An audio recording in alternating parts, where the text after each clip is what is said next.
When a student starts searching for internships in Emblaze, they typically hit the search button and they will search for professions that might interest them. They can also search for interests and locations based on zip code, state, or city.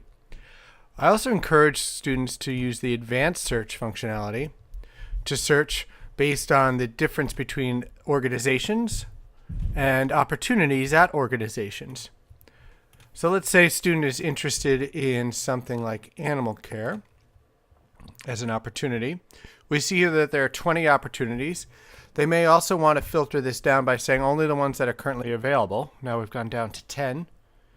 And click the search button. Then the student can search based on the location of these internships. They can find one that they might be interested in. Let's say this one. And they could see that it's available. They could read the description about this opportunity, the information about the organization, the information about the mentor, and if any students have requested this or been at this internship in the past. Lastly, students can look at the directions on Google Maps for this site and use the public transit functionality to figure out if they'd be able to get to this internship from their home or from school. At this point, the student may decide that they're ready to do one or two things.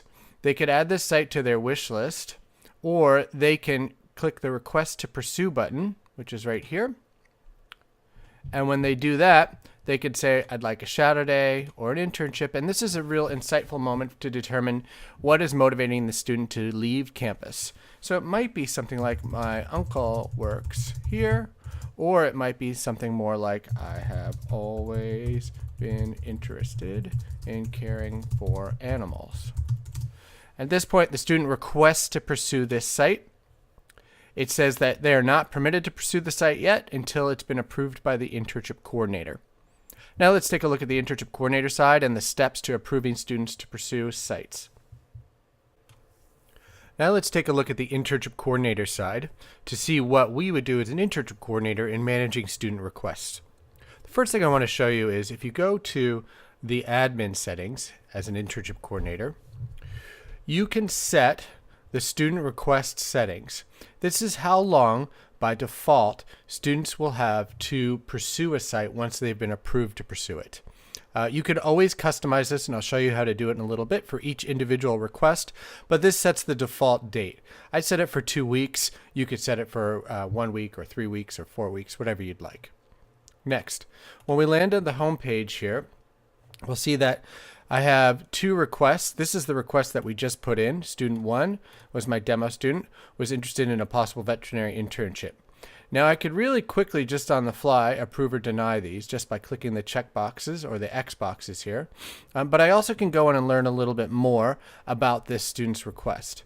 So if I look at this student here, I could click on this link to learn more about the student, including their past requests that they've put in, their past experiences if they've had any, and their attendance logs.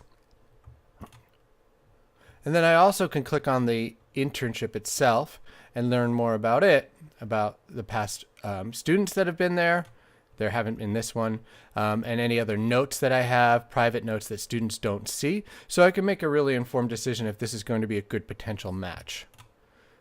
Then I can make a decision about approving or denying this site. I could approve it right here. This is that default 2 weeks that I was talking about, but I'm actually, because this is a demo student, I'm actually going to say that this one expires tomorrow so that other students can actually search for this. And I'm going to say, go for it. Good luck. You have 1 day to get this internship. Obviously, for most times, you wouldn't want to give a student just a day to pursue an internship.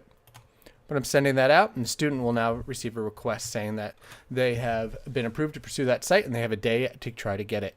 I'm also going to deny some here. Generally, it's good practice to deny student internships by using the details button and not just doing it quickly here, because the student will get this denial with no context, with no notes. So we can go back in here and look at this. Again, we could look at the details about the opportunity, the details about the student, and I'm going to say deny. In which case, just leave the date there. The date doesn't apply, but just leave it. And I could say something like maybe finish up your last internship first, or maybe something like you are not old enough for this internship.